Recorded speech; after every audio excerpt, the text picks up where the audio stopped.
Good morning friends. आज हम next chapter जो कि उसका नाम है तरल दाब या फ्लूइड प्रेशर कहते हैं, उसके बारे में हम बात करेंगे।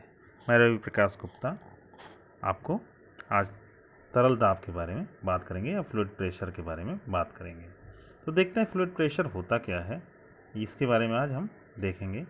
तो सिंपल सी बात है कि फ्लूइड कहते किसे हैं, तरल कहते किसे हैं। सिंपल सी आप जानते होंगे कि फ्लूइड किसे कहते हैं। तो फ्लूइड के बारे में हम आज देखते हैं, हमारा क्या क्या टॉपिक है पहले उसे देख लेते हैं। देखते हैं ये जो तरल या फ्लूइड है वो होता क्या है। तो सिंपल सी बात है, कह रहा है यहाँ पर कि तरल वे पदार्थ हैं जिनकी अपनी कोई निश्चित आकृति नहीं होती, अर्थात वे अपनी आकृति में परिवर्तन का कोई विरोध नहीं करते।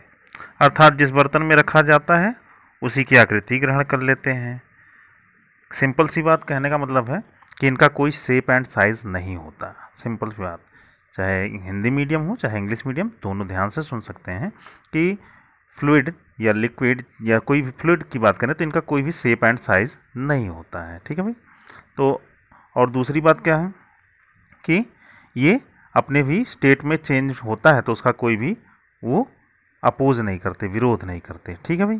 तो अब सिंपल सी बात करें हम यहाँ पर कि देख रहे हैं आप यहाँ पर कि जिस बर्तन में रखा जाता है उसी का रूप आकृति शेप साइज ग्रहण कर लेता है, एक्सेप्ट कर लेता है। अब दूसरी बात क्या है, द्रव तथा गैस दोनों ही तरल हैं, दोनों ही फ्लूइड हैं। ऐसा क्यों भाई? फ्लूइड का मतलब क्या हुआ? तो यहाँ एक लाइन लिखी हुई है कि the term fluid refers to substance which has no definite shape of its own, assume the shape of the containing vessel has ability to flow। ability to flow, ये जो फ्लो होने की जो प्रॉपर्टी होती है उसी नाते इसे हम क्या कहते हैं, ये जो अब क्या करेगा, कोई भी लिक्विड होगी वो क्या करती है, फ्लो करती है ना। अगर आप देखें तो आप चाहे गैस हो चाहे जो हो वो फ्लो करती है, हवा बह रही है फ्लो कर रही है, एयर या विंड्स फ्लो। और लिक्विड क्या होती है, वो भी क्या करती है, फ्लो करती है। इसी फ्लो करने के कारण ही हम इसे क्या कहते हैं, फ्लूइड कहते हैं। बातें समझ में आ गई। अब फ्लूइड में कौन कौन सी आ गई, गैसेज आ गई, ठीक है, और कौन सी आ गई, लिक्विड आ गई। ठीक है, क्यों? क्योंकि दोनों फ्लो करते हैं, दोनों के शेप और साइज कुछ भी नहीं होता। ठीक है भाई। अब आप देख सकते हैं, लेकिन एक केस यहाँ पर क्या है, दोनों में डिफरेंस क्या है। आप कहेंगे कि जो गैस होती है उसका वॉल्यूम फिक्स नहीं होता, ठीक है, लेकिन जो लिक्विड होता है उसका वॉल्यूम क्या होता है, उसका वॉल्यूम क्या होता है, फिक्स होता है। बातें समझ में आ रही है। तो गैस जो होता है, गैस का फिक्स नहीं होता, ठीक है, जबकि लिक्विड का क्या होता है, फिक्स होता है। ठीक है, क्या होता है, फिक्स होता है। ठीक, तो वॉल्यूम फिक्स होता है बट शेप तो दोनों का फिक्स नहीं होता। बातें समझ में आ रही हैं। तो ये रहा आपका टॉपिक। अगला टॉपिक हम देखते हैं है क्या हमारा। तो आप कहेंगे प्रेशर की बात करते हैं, थोड़ा बड़ा करना पड़ेगा इसे, देखते हैं। तो देखते हैं कि क्या होता है। तो आप कहोगे कि प्रेशर होता क्या है भाई। तो कह रहा है किसी पृष्ठ के प्रति एकांक क्षेत्रफल पर समान रूप से लगने वाले अभिलंबवत बल को पृष्ठ पर पड़ने वाला दाब कहते हैं। हमने कहा कि एक पेज ले लेते हैं, ठीक है, ये पेज ले लिया। हमने कहा इसका एरिया कितना है, कैपिटल ए, इस पर हमने एक फोर्स अप्लाई कर दिया, कैपिटल एफ अप्लाई कर दिया। ठीक है भाई।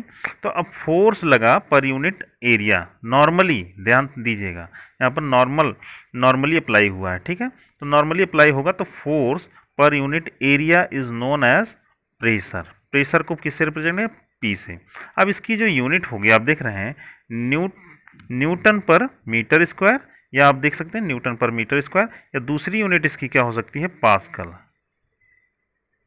ठीक है भाई, पास्कल के बारे में बात करेंगे। तो अब ध्यान से देखेंगे कि ये जो इंग्लिश मीडियम वाले हैं वो भी देख लें कि यहाँ पर क्या होता है कि नॉर्मल फोर्स पर unit area is known as क्या होता है, pressure. Pressure is equal to P is equal to F upon A होगा। बातें समझ में आ रही हैं। इसकी फोर्स की यूनिट कितनी होती है, आप कहोगे न्यूटन, और इसकी क्या होगी, एरिया की, metre square, Newton per metre square. अब इस पर एक कहानी बनती है। क्या कहानी है, जरा ध्यान से सुनेंगे। कहा कि एक बार भाई, जैसे आप लोग छुपन छुपाई खेलते हैं ठीक। तो ऐसे ही क्या हुआ कि न्यूटन जो है, न्यूटन और अल्बर्ट आइंस्टाइन सारे साइंटिस्ट क्या कर रहे हैं, छुपन छुपाई खेल रहे हैं। तो बोला अल्बर्ट आइंस्टाइन बोला कि न्यूटन जाओ पेड़ के पीछे छिप करके आप क्या करो, वहाँ 100 तक गिनती गिनिए। ठीक है, तो गिनता है। उसके बाद क्या होता है, नहीं, अल्बर्ट आइंस्टाइन गिनता है और न्यूटन क्या करता है, छिप जाता है। ठीक है, अब 100 तक गिनती गिनने के बाद जब क्या होता है, न्यूटन आता है, वो अल्बर्ट आइंस्टाइन आता है, तो वहाँ देखता है कि न्यूटन क्या करता है, उसी के पीछे 1 मीटर लंबा 1 मीटर चौड़ा क्या करता है, ये बनाया हुआ एक क्या बना लेता है, ये आपको दिख रहा है, स्क्वायर बना लेता है। और उसी के बीच में कौन खड़ा हो जाता है, न्यूटन खड़ा हो जाता है। ये कौन है, न्यूटन। ठीक है, ठीक। तो न्यूटन जब खड़ा हो जाता है तो कह रहा है कि आइंस्टीन आते ही तुरंत बोलेगा न्यूटन आउट।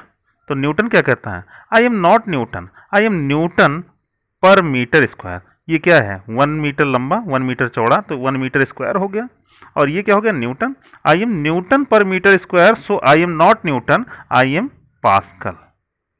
सो आपको समझ में आ गया कि न्यूटन पर मीटर स्क्वायर को ही हम क्या कहेंगे, पास्कल कहेंगे। बातें समझ में आ गई।